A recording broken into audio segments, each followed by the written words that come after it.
Je vous invite à prendre vos Bibles et nous allons lire Luc chapitre 23. On commence le verset 33 et sera terminé le verset 43. Luc chapitre 23. On commence par le verset 33 et sera terminé le verset 43. Je vais lire au nom de Jésus. Lorsqu'ils furent arrivés au lieu appelé Crâne, ils le crucifièrent là, ainsi que les deux malfaiteurs, l'un à droite et l'autre à gauche. Jésus dit, « Père, pardonne-leur car ils ne savent ce qu'ils font. » Ils se partagèrent ses vêtements en tirant au sort. Le peuple se tenait là et regardait. Les magistrats se moquaient de Jésus, disant, « Il a sauvé les autres. Qui se sauve lui-même? S'il est le Christ, l'élu de Dieu. » Les soldats aussi se moquaient de lui, s'approchant en lui présentant du vinaigre. Il disait, « Si tu es le roi des Juifs, sauve toi-même. » Il avait au-dessus de lui cette inscription, « Celui-ci le roi des Juifs. » L'un des malfaiteurs crucifiés l'injurait, disant, « Ne tue pas le Christ, sauve toi-même et sauve-nous. » Mais l'autre reprenait et disait, « Ne crains-tu pas du Dieu, toi qui subis la même condamnation? Pour nous, c'est juste, c'est justice, car nous recevons ce qu'on mérite, nos crimes, mais celui-ci n'a rien fait de mal. » Et il dit à Jésus, « Souviens-toi de moi quand tu viendras dans ton règne. » Jésus lui répondit, « Je te l'ai dit en vérité, aujourd'hui, tu seras avec moi dans le paradis. » Que Dieu bénisse ce texte. Amen.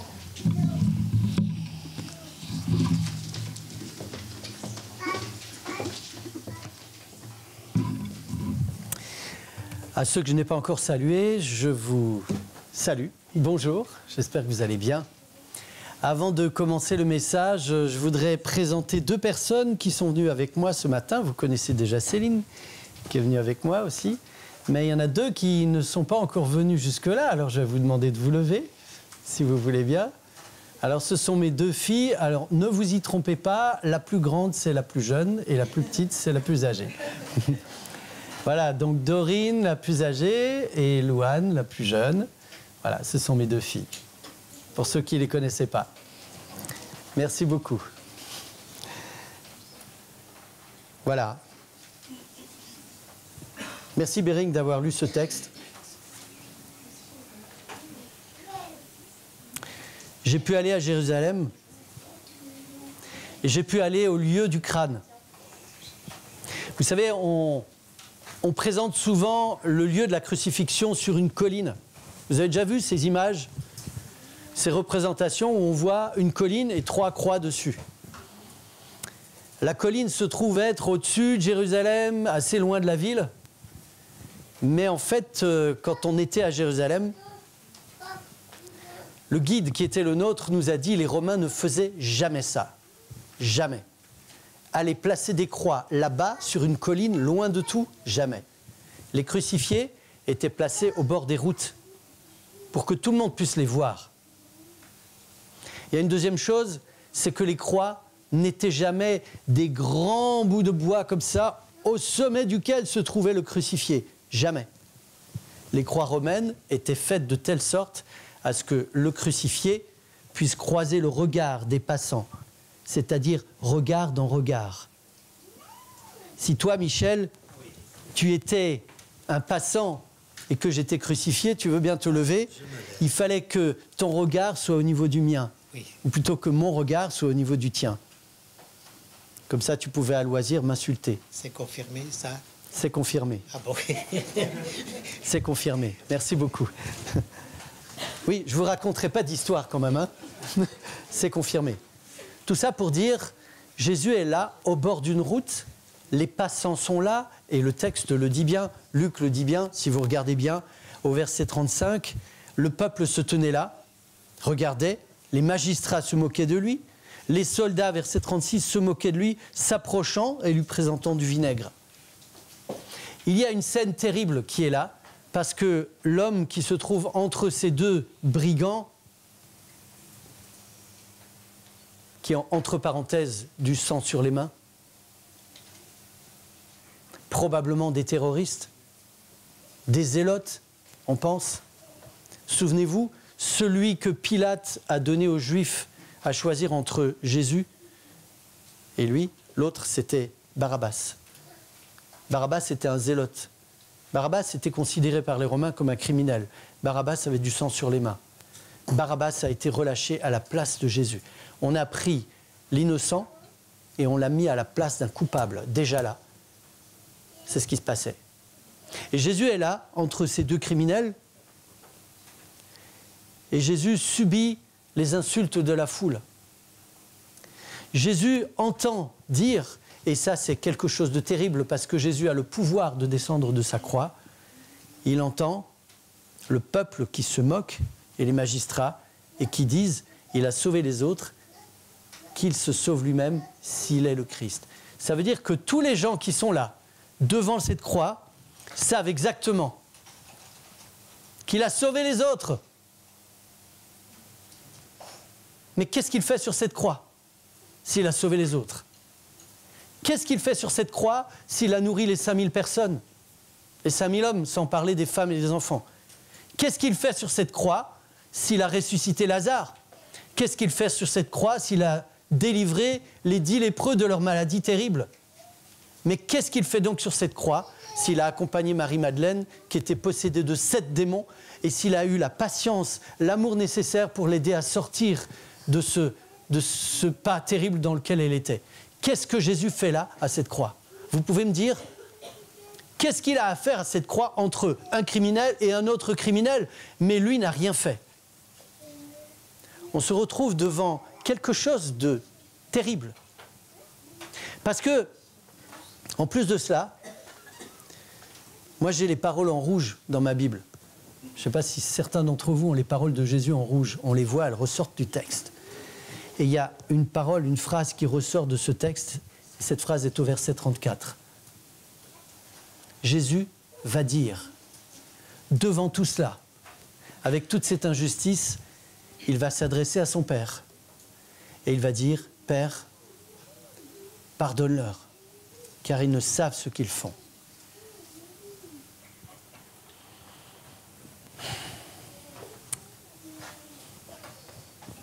La dernière fois qu'on vous a fait du mal, vous vous souvenez? La dernière fois qu'on vous a outragé, la dernière fois qu'on a été injuste avec vous, votre réaction? Si vous aviez été sur une croix attachée et que vous aviez eu le pouvoir de descendre de cette croix, alors qu'on vous fait une injustice, vous auriez fait quoi? Sérieusement. Je serais descendu de ma croix, j'aurais enlevé une main, j'aurais enlevé l'autre main, j'aurais détaché mes pieds, et vous savez ce que j'aurais fait? Je serais allé réclamer justice. Toi, tu aurais fait boum, peut-être, hein? J'aurais réclamé justice. Voilà. Qu'est-ce qui a fait que Jésus est resté sur cette croix?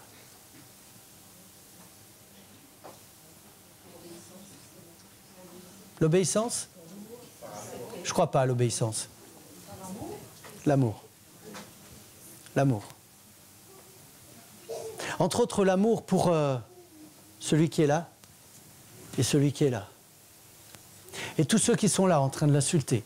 Jésus est en train de manifester un amour inconnu aux êtres humains. Mais vraiment inconnu.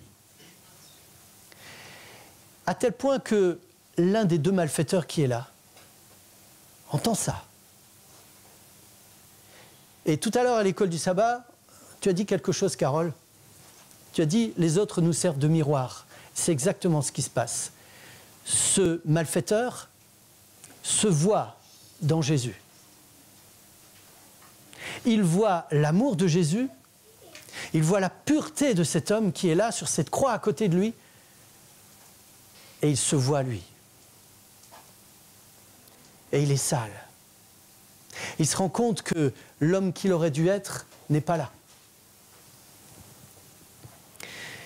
Il se rend compte qu'il aurait pu être quelqu'un d'autre, mais ça n'a pas été le cas. Il se rend compte qu'il y en a un, oui, qui mérite la croix, mais ce n'est pas celui qui est à côté de lui. Il se rend compte que la souffrance que vit cet homme à côté de lui, c'est sa propre souffrance. Et que cet homme à côté de lui souffre bien plus que lui, parce qu'il a l'air chargé de tous les péchés de l'humanité. Et il entend quelque chose. Au travers des paroles de Jésus qui dit « Père, pardonne-leur parce qu'ils ne savent pas ce qu'ils font », il entend quelque chose pour lui. Après avoir dit à son collègue « Pour nous, c'est justice ». Mais lui, il n'a rien fait. Il est innocent. Mais pour nous, c'est justice. Vous savez, cet homme se sait condamné. Pour lui, c'est justice. Pour lui, s'il avait le pouvoir de descendre de la croix, il ne serait pas descendu, pour se faire justice en tout cas. Parce que c'est justice. Et combien de fois, vous et moi, traversons des moments au cours desquels nous savons que c'est justice. Même si nous manifestons. Même si nous disons que ce n'est pas juste. Nous savons que c'est justice. Et vous savez, quand on sait que c'est justice et quand on dit « pour moi, c'est justice », après ça, on n'a plus rien à dire. On se tait. On porte ce qu'on a à porter, on souffre ce qu'on a à souffrir et on se tait. Et dans ce texte, il se passe quelque chose d'extraordinaire. Cet homme entend que pour lui, ce n'est pas trop tard. Vous savez, il est à la fin de sa vie, il est à quelques heures de mourir. Il sait très bien que bientôt, il y aura le Shabbat.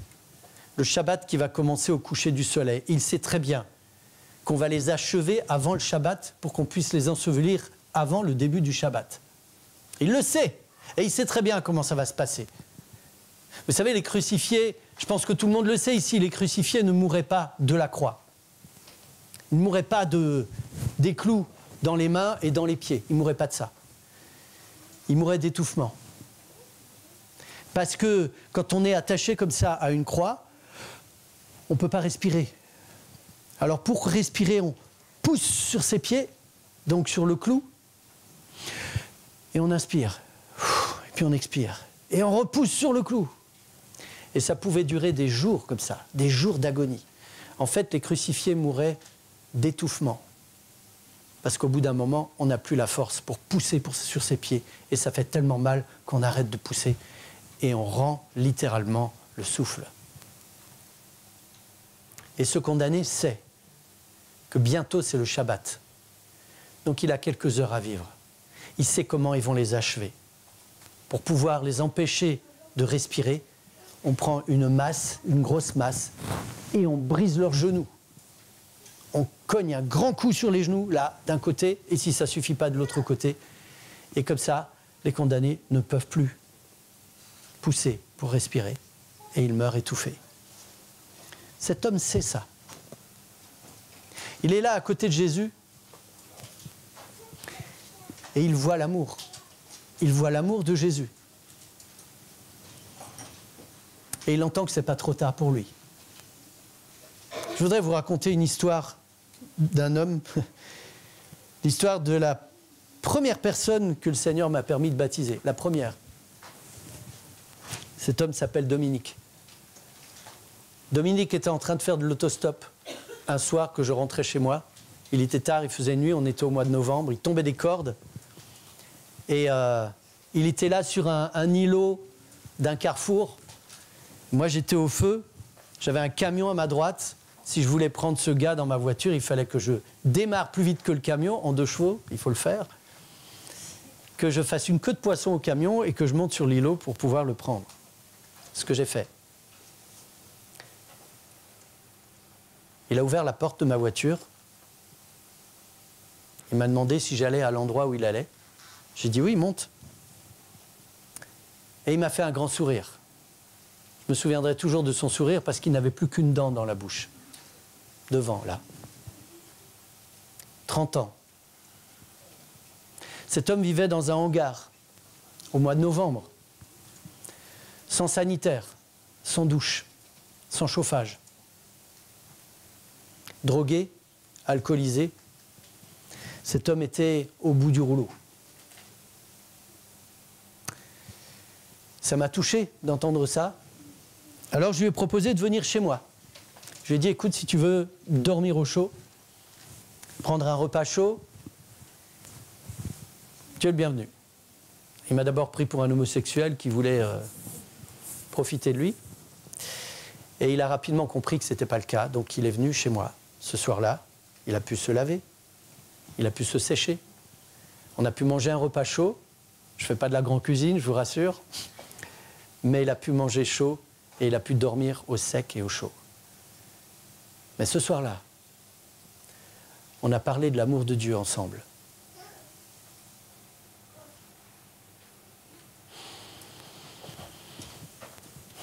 Cet homme avait les larmes aux yeux.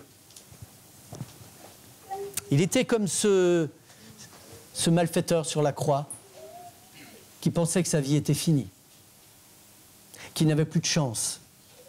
Mais quand il a entendu parler de l'amour de Dieu, l'amour de Jésus, cet amour-là dont le texte nous parle, il a été tellement touché qu'on a parlé jusqu'à 2 ou 3 heures du matin. Après cela, on s'est couché. Le lendemain matin, au petit déjeuner encore, on a parlé jusqu'à ce que je doive partir parce que j'avais un rendez-vous. Et je lui ai dit, écoute, tu sais où j'habite, tu as mon téléphone, si tu as besoin de moi, tu m'appelles. Et on s'est quittés. Un jour est passé, 2 jours est passé, j'attendais son coup de fil. Pas de téléphone. Le 10e jour après qu'on se soit vu, il m'appelle et il me dit, vous savez quoi? Il ne me dit pas, est-ce que je peux avoir un repas chaud ou est-ce que je peux dormir au sec? Il me dit, est-ce qu'on peut continuer la conversation qu'on a commencée il y a 10 jours? Cet homme avait soif d'entendre parler de cet amour, de l'amour de Jésus qui transforme tout.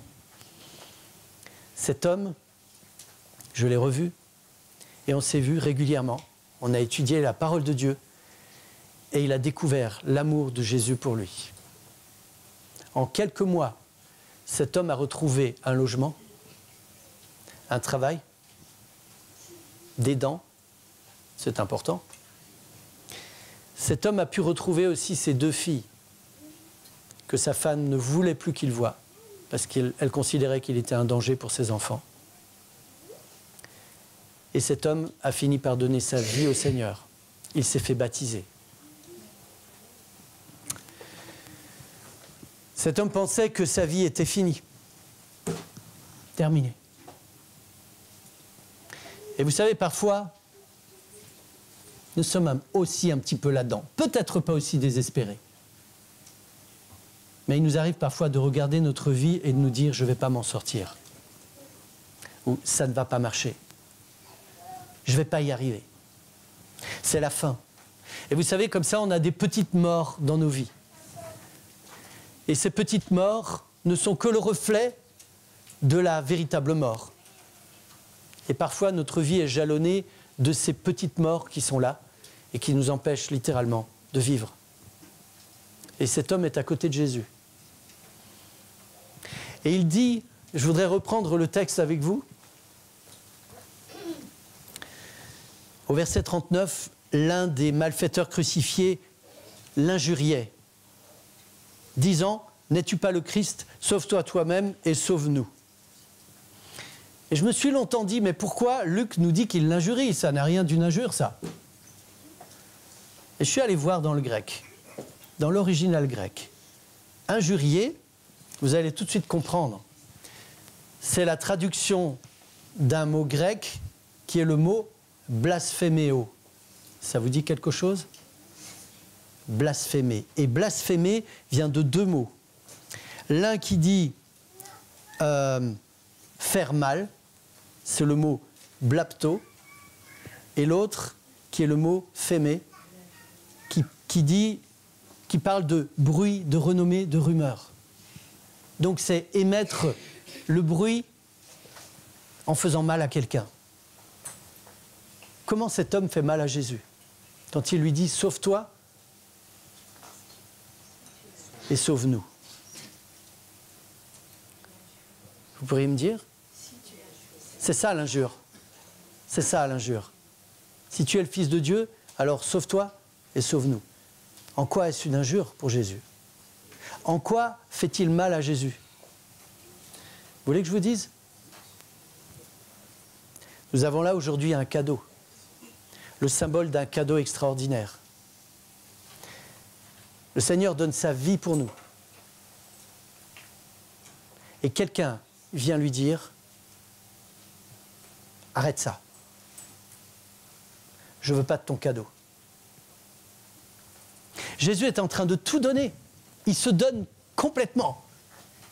Complètement. Il ne retient rien pour lui. Il donne ça pour nous. Et la question nous est posée. Est-ce que nous allons aussi injurier Jésus ce matin en n'acceptant pas ce qu'il a fait pour nous? Je voudrais vous dire quelque chose ce matin. Souvent, il arrive que dans les églises, des gens ne prennent pas la Sainte Seine parce qu'ils se disent « je suis un trop grand pécheur, je suis trop loin de Dieu ». Vous savez, comme le brigand qui est sur la croix et qui n'a plus aucune chance. Mais lui a osé ouvrir la bouche. Il a osé recevoir ce cadeau. Est-ce que nous allons recevoir ce cadeau ce matin? C'est aujourd'hui, mais c'est tous les jours. Est-ce que j'accepte l'amour que Jésus me donne? Jusqu'où je l'accepte? Cet homme qui est là, vous savez, on parle du mauvais larron et du bon larron. Cet homme dont il est fait mention au verset 39, injurie, parce qu'il lui dit « N'es-tu pas le Christ? Tu es le Messie? Alors sauve-toi et arrête ça. » Et au verset 40, l'autre le reprend en disant « Ne crains-tu pas Dieu, toi qui subis la même condamnation? Pour nous, c'est justice, car nous recevons ce qu'ont mérité nos crimes, mais celui-ci n'a rien fait de mal. » L'autre le reprend en disant « Ne crains-tu pas Dieu ?» Le verbe craindre en grec, c'est le mot phobéo. Ça vous dit quelque chose? Phobéo qui a donné les phobies. Ce mot phobéo peut être traduit par, écoutez bien, craindre, avoir peur, être saisi de frayeur, d'effroi. Quand le bon larron est en train de dire à l'autre, est-ce que tu crains pas Dieu? Il est en train de lui dire, mais tu n'as pas peur, toi? Tu n'as pas peur de ce qui se passe, mais regarde ce qui se passe. Il y en a un qui est innocent, qui est en train de donner sa vie pour toi, et toi, tu ne l'acceptes pas. Vous savez, on en a parlé avec Patrice. Et du coup, je cherche Patrice du regard. Il est là, quelque part. On en a parlé avec Patrice l'autre jour, avec les anciens, il me semble aussi. La Bible nous parle de craindre Dieu. Et souvent, ce mot crainte peut être traduit par la terreur. La terreur de Dieu. Non pas parce que Dieu va nous juger, mais parce que Dieu nous aime. Être aimé, ça fait peur. Surtout quand on n'est pas digne. Vous savez, vous avez ce bon larron qui est là sur la croix, qui dit « Pour moi, c'est justice. » Mais qui est encore capable de m'aimer? Je ne mérite plus l'amour. Vous savez, c'est comme le fils prodigue qui revient à la maison et qui dit à son père « Je ne suis plus digne, c'est fini, raye-moi de la carte, radis-moi, exclus-moi, c'est terminé. » Et les deux brigands sont là et ils savent très bien que pour eux, c'est terminé. D'ailleurs, qui est au pied de la croix des deux à côté de Jésus? Personne. Qui soutient ces hommes? Personne. La société a déclaré « on n'en veut plus, on les jette. Ce sont des nuisibles, on les tue, terminé. » Et là, quelqu'un se présente à ces malfaiteurs et vient leur dire, moi, je t'aime. Et là, Jésus est un vrai miroir pour ces condamnés. Parce qu'au travers de l'amour de Jésus, ils peuvent se voir et ils se mesurent à l'amour de Jésus et ils voient à quel point ils sont indignes, à quel point ils ne méritent pas ça. Et vous savez, dans notre orgueil, on aime tellement mériter. Qu'est-ce qu'on aime mériter? Moi, je suis accro à ça, hein, je peux vous dire. J'aime bien mériter. Quand j'ai réussi quelque chose, je me dis, ouais, c'est quand même pas mal, hein. Et parfois, on existe au travers de ça. Mais le Seigneur se présente à nous et il nous dit, je t'aime. Je t'aime. Viens. Accepte. Laisse-toi aimer. Il y a quelque chose que je voudrais introduire aujourd'hui, mais vraiment dans le bon cadre.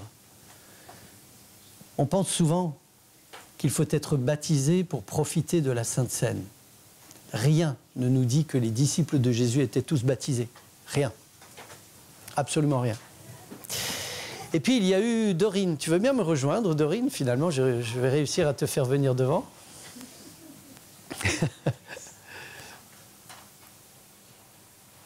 Voilà. Donc Dorine, c'est mon aînée. Et Dorine a été baignée dans l'église, elle a grandi dans l'église. Et tu te rappelles de la question que tu m'as posée quand tu avais quel âge? 4 ans? On revenait de l'église, on avait pris la Sainte Seine et puis la petite Dorine était là, elle avait regardé maman et papa prendre la Sainte Seine. Tu te souviens? Tu peux nous dire la question que tu m'as posée en rentrant? Vas-y. Vas-y. Pourquoi je ne peux pas prendre la Sainte Seine? Voilà. En fait, ta question, c'était est-ce que moi aussi je pourrais prendre la Sainte Seine? Alors j'ai posé la question à Dorine, j'ai dit c'est quoi pour toi la Sainte Seine? C'est manger du pain? C'est boire un petit verre de jus de raisin? Et elle m'a expliqué ce que c'était que la Sainte Seine. Elle avait très bien compris. 4 ans. Ouais. Alors ma fille n'est pas plus intelligente que les autres, hein, je tiens à vous rassurer. Même si je serais tenté de le dire, hein, mais c'est bon, merci Dorine. Et donc, cette petite fille avait compris. Et je tiens à vous dire, si vous, les jeunes, les enfants qui n'êtes pas encore baptisés, et si vous comprenez vraiment ce que c'est que la Sainte Seine, vous pouvez participer à ça. Mais faites-le dans un état de prière, de remerciement à Jésus. Si vous, dans cette salle, vous ne vous estimez pas assez bon pour prendre la Sainte Seine, pensez au brigand sur la croix. Franchement, est-ce qu'il était assez bon? Autre chose, quand est-ce que cet homme a eu le temps de changer sa vie? Quand est-ce que cet homme a eu le temps de donner sa dîme, d'observer le sabbat, de faire des bonnes œuvres, de transformer sa vie, de faire en sorte qu'il soit bon et gentil avec ses parents, ses enfants, s'il en a, ses voisins, ses amis? Quand est-ce qu'il a eu le temps? Cet homme n'a pas eu le temps. Mais l'amour de Jésus est suffisamment grand. Et si vous regardez le symbole de la croix, vous avez des bras grands ouverts. C'est comme ça que le Seigneur est avec nous. Les bras grands ouverts. Et il nous dit à chacun d'entre nous, mais vraiment à chacun d'entre nous, je t'aime. Rien ne peut te séparer de mon amour. C'est marqué dans la parole de Dieu. Rien ne peut nous séparer de l'amour de Christ. Rien. Rien. Personne ni aucune chose. Rien. Nous allons maintenant prendre cette Sainte Seine. Alors, pour le pain et le jus de raisin, pas tout de suite, mais nous allons nous laver les pieds mutuellement pour nous rappeler de Jésus. Vous savez, Jésus qui s'est humilié jusqu'au bout, devant ses disciples, mais devant toute l'humanité. C'est un petit peu comme si Jésus vient nous laver les pieds ce matin. Laissons-nous donc nous laver les pieds par quelqu'un. Mettons de côté notre orgueil, frères et sœurs. Mettons de côté nos doutes. mettons de côté tout ce qui nous empêche et qui nous sépare de ce Dieu d'amour et laissons-le faire. Moi, je vous invite vraiment à faire ça. Donc, je vous propose qu'on aille se laver les pieds mutuellement. Alors, il y a 3 salles qui sont réservées pour ça. Une salle pour les dames, soyons galants. Voilà. Non, la grande salle, elle est pour les couples. C'est la salle où on mange. Et donc, pour les messieurs, c'est le bureau. Et pour les dames, c'est la salle des enfants qui est à côté, je crois. C'est bien ça? Merci beaucoup. On m'a briefé avant. Voilà. Donc, je vous propose qu'on se lève et je vous invite vraiment à participer à cette Sainte Seine. Que le Seigneur vous bénisse. Amen.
Nous allons vivre ce moment tout à fait particulier où nous allons partager ce pain, nous allons rompre ce pain, parce que de la même façon que le corps de Jésus a été brisé et rompu, ce pain qui représente le corps de Jésus, qui n'est pas le corps de Jésus, mais ce pain qui représente le corps de Jésus, nous allons le briser comme pour dire « Merci Seigneur, c'est par nous, pour nous, que ton corps a été brisé. »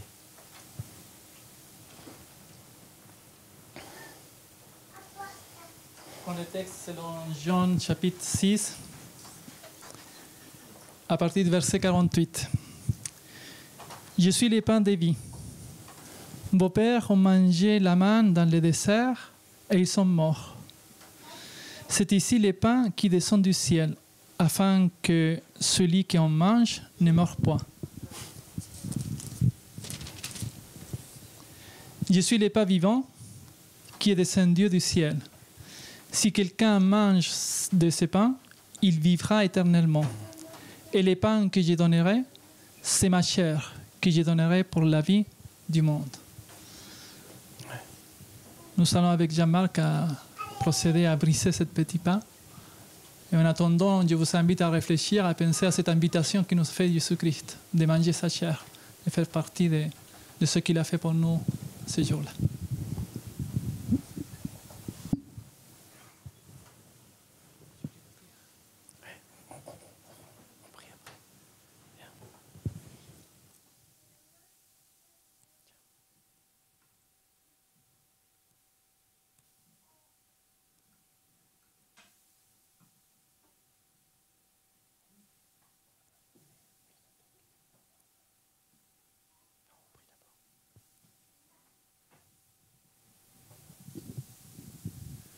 je vous invite à ceux qui peuvent de nous prosterner pour la prière.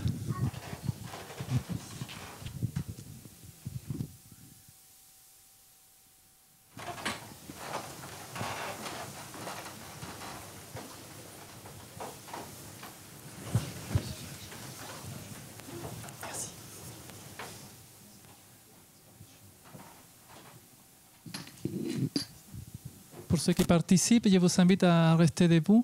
Et puis, au fur et à mesure que vous recevez peut-être votre pain, vous pouvez s'asseoir. Comme ça, les diacres pourraient bien identifier ceux qui ont été déjà servis. Merci.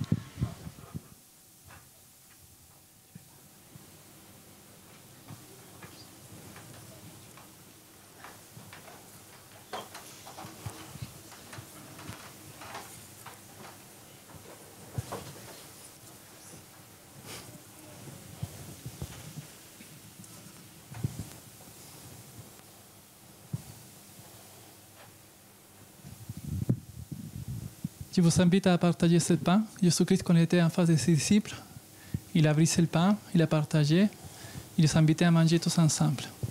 Mangeons.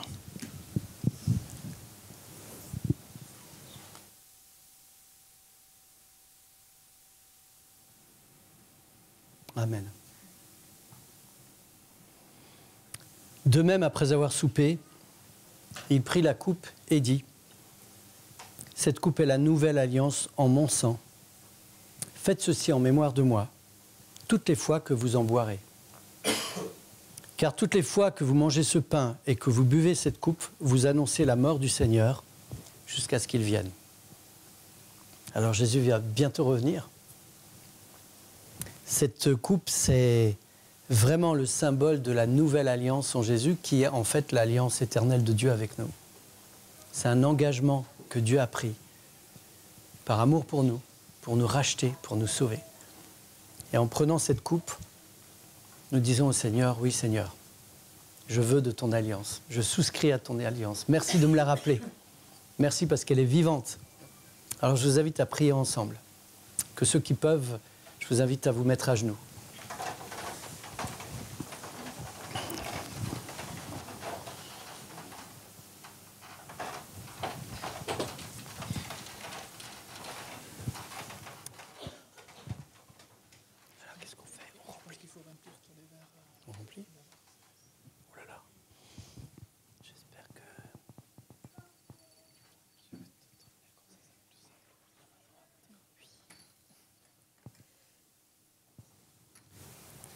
Voilà, de la même manière que Jésus nous a donné son sang, nous pouvons maintenant prendre ce jus qui représente... Vous savez, le sang représente la vie dans la Bible. Donc Jésus nous a donné sa vie et il veut mettre sa vie en nous, alors que la vie de Jésus vienne en nous. Buvons-en tous. Tout va bien. Ah, c'est gentil. Merci beaucoup. Buvons-en tous.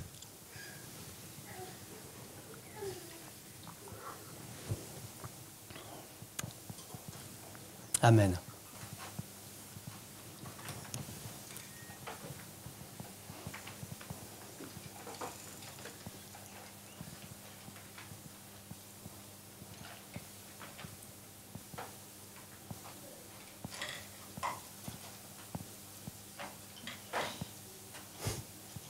Recevons la bénédiction du Seigneur. Que l'Éternel te bénisse et qu'il te garde. Que l'Éternel fasse luire sa face sur toi, dès maintenant et à jamais. Allons en paix. Amen.